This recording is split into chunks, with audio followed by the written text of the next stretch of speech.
Well, thank you very much. So good afternoon, and I'm really humbled to be able to be with you and speak with you today to share some thoughts about leadership and future resilience by design. I'm grateful to Consulus and to all the planners of Shape the World for allowing me to be here, and I'm pleased to have met so many fine leaders this afternoon, just talking with you, individual and small groups, and you're people who genuinely care about the future and see the need for resilience and want to learn how to become more resilient leaders. So what do we mean by resilience for the future by design when it comes to leadership? We can learn best by looking at a couple of real-life examples, I think.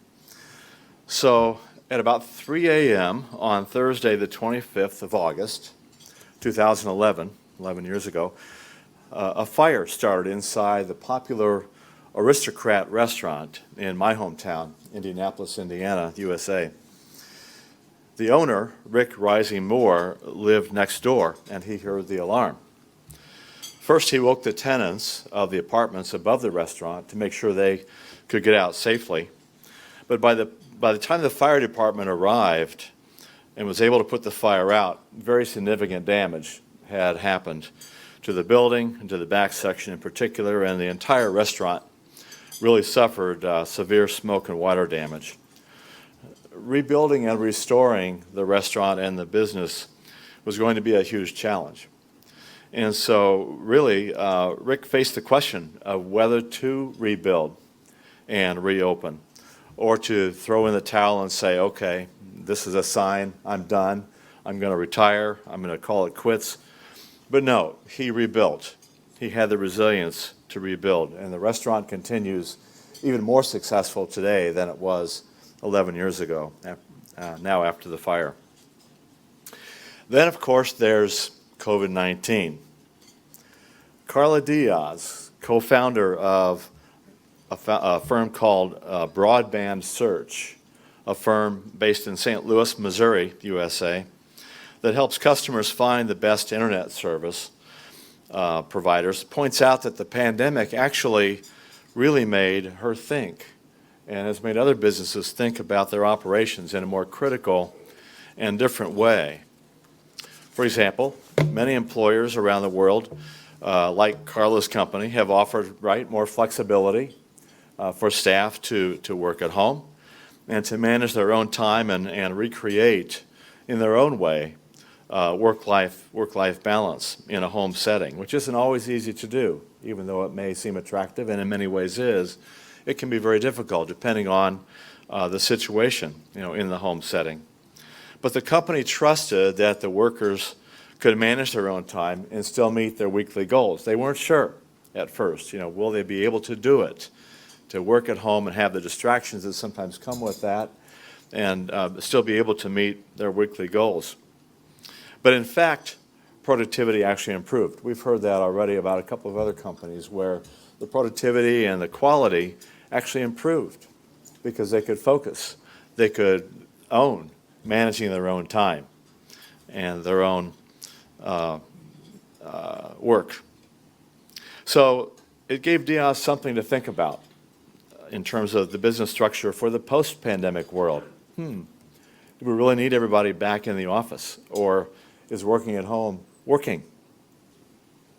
So what do Rick at Aristocrat and Carla at Broadband Search have in common as leaders? Well, they have resilience. We saw resilience for the future by design. They intended. I think another word for design is intention, with intention and with specificity for their situations. So they were able to face the complexities and the challenges of their situations and actually come out better than they were going in. So what did these leaders do to exhibit resilience? Well, first of all, they were purposeful in implementing creative or challenging solutions. Second, they were committed to positive change. And third, they were able to pivot in spite of the unexpected situations they faced. So those are some of the characteristics that we also saw in the research, right, about companies that were able to be resilient in difficult times. So we've seen these behaviors in leaders who are resilient for the future, but let's go deeper. What makes leaders behave this way? What is it?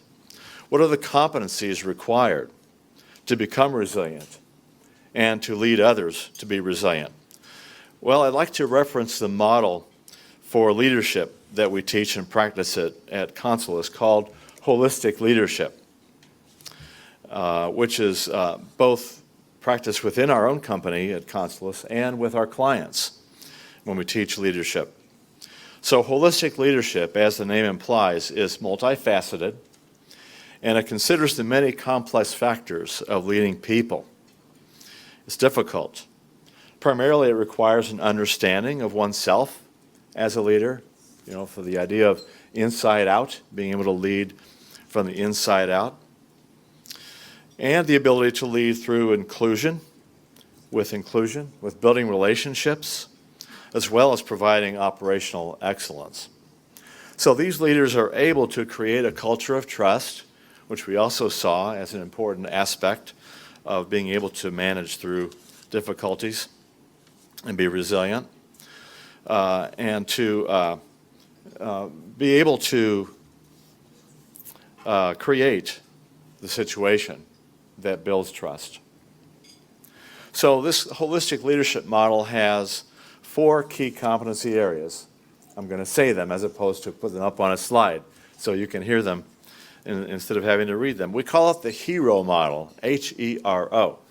Now, it's not meant to be hero like up on a pedestal or that you're the hero, but actually those letters are the acronym for the meaning and the design of the model. So just quickly, first is H, which stands for the heart and spirit of the leader. So leaders who are resilient by design understand what they need to draw on from within themselves to be resilient. They possess certain virtues and values that are critical to facing challenges and staring them down, looking them in the face, and then generating innovative solutions like what Carla did at Broadband. And primarily those virtues include courage or the fortitude to persist even when the way seems daunting. Hope is another important virtue, or the belief that in the end all will be well. It's going to work out if we just stay the course, if the leader leads others to the course, like Rick did at Aristocrat. Humility is another important characteristic of leaders who are able to be resilient. It involves recognizing that problems and challenges can be very big, and we cannot solve them alone as the leader. We need to involve others. And finally, trust, the ability to build trust such that the leader trusts themselves and earns the trust of others, that they will lead the organization to workable solutions. So leaders with this kind of heart and spirit are very self-aware leaders in that they know what they need to be resilient by design. Next is the E of H.E.R.O. The E stands for embracive thinking. Leaders who possess this competency are able to recognize the value that other people's ideas bring to the table, bring to problem solving. And again, they have the humility to recognize that they don't have all the answers. They need to call out and not just accept other ideas, but to solicit them, to actually ask and desire those other ideas, other points of view. They appreciate those contributions of others, and they make them feel that they are part of the solution, because they really are. Then the R of H.E.R.O stands for Relational Dynamics. This competency is also very instrumental in building trust, because it's about building and nurturing relationships. And where does trust come from? It comes from that relationship where I trust you, we have mutual trust, because we have that understanding. We have that relationship. In the case of Carla's company, she practiced relational dynamics by allowing her employees the freedom to work the way that was best for them and trusting that they would actually become even more productive, and not less so. So in times of difficulty, this kind of leader who has that relational dynamics makes the effort to really know what their employees are going through and checks in with them to not only learn what they're struggling with, but also to let them know they truly care about them, and to find out what they need, to ask, what do you need at this time? What can I help you with? And finally, the O in H.E.R.O stands for operational leadership.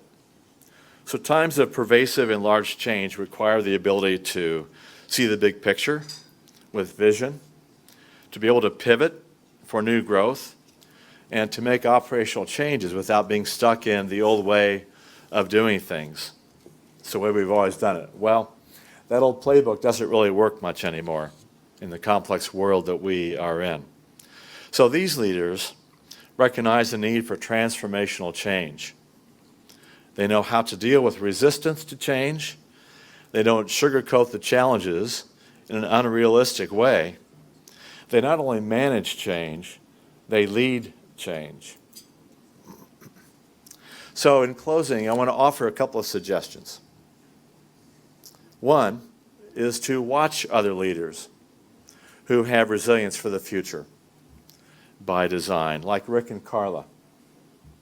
We can observe their courage, their innovation, how they put the H.E.R.O competencies into practice. Leaders are teachers, right? And we need to learn from them. Secondly, leaders who have resilience for the future by design, as we've already said in the other tracks today, requires being cause-driven, purpose-driven. Know what they believe in. Have the commitment to being able to carry it out and to make the case to influence others.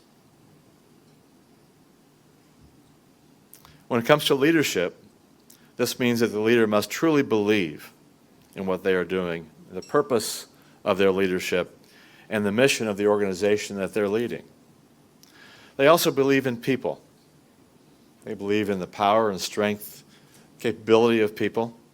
They are holistic, and they model resilience to others. They are resilient, and they can show others how to be resilient. And finally, leaders can expand their capabilities through training, education, learning. So the learning formats that I want to just share with you, because it is what Constellus offers, but it's also a great model for how do you become a more resilient leader and a more holistic leader when you're already a strong leader. You've already got the experiences and you already have the abilities, but how do you pivot and how do you become even more resilient and an even stronger leader?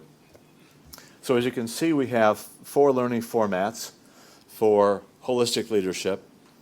There are the standard online program, which we offered last year, 8 sessions over a period of 6 months.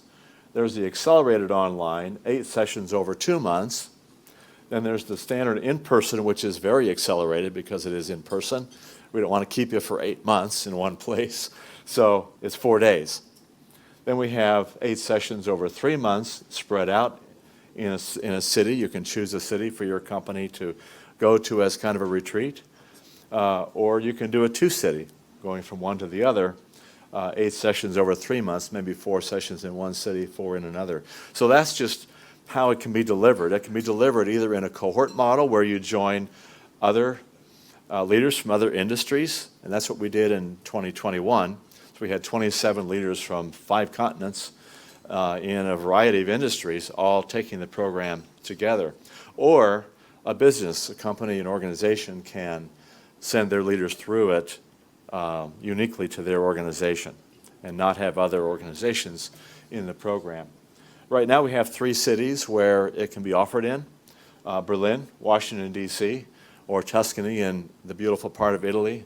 They have great wine also, by the way. So those are options. And the idea is to say, what is the kind of education, the kind of training and development that would work best for me as a leader or for my team as a leadership team? If you have an interest in learning about holistic leadership and possibly offering or extending the offer to your leaders to go to Holistic Leadership Education, you can scan the QR code here and give you more information about what's available. So that's really the presentation I wanted to make today, to talk about holistic leadership and what it takes to really become a resilient leader.